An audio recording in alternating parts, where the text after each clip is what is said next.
na chibobonthe na nini bokenda guchokaniria kanyokonia riboti irereketie kwandikwa rungu rwa mubango ya jukwa la usalama.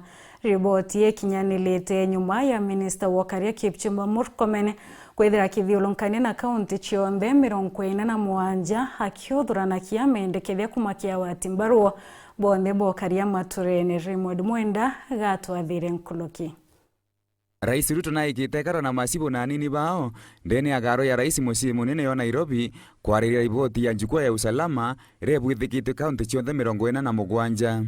And Your Excellency, in 3, 2, 1 and the launch of the report. Ndio hiyo basi jukwa la usalama report.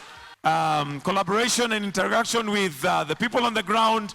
We now have the report ready. Ruto nayo kathete mubango ya jukwa la usalama akiwa Kenya ibaituririe kurita maoni yao yarabenda thirikari bakinyanithiria. Nilieleza waziri Murkome kwamba yeye na team yake PSS pamoja na team yake yote waende mashinani watengeneze jukwaa la wananchi kuzungumzia mambo ya usalama. Kawaida jukwaa ama majukwaa ni ya siasa. Kawaida. Si ndivyo? Munini wa rais Kithure Kindiki na ugite masibo na nini bao nibo metho na mato ya thirikari Matuurene na kumuria rais irombarira masibo baromba ubakinyanithiria. Ma chiefs na assistant chiefs wako pale mashinani. They are the eyes and ears of government and of the president at the grassroots. They are the most dependable transmitters of government policy. And Mr. President, the requests that they have made directly through the minister and through their superiors, please, I respectfully request you to accommodate the requests of these our brothers and sisters to the farthest extent possible.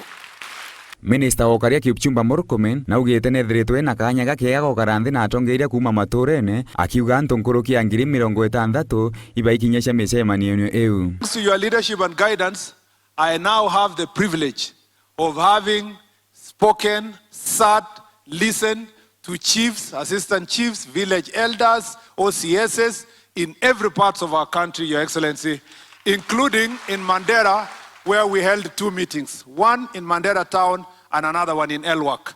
And it was a great privilege to sit and listen to the voices of these people.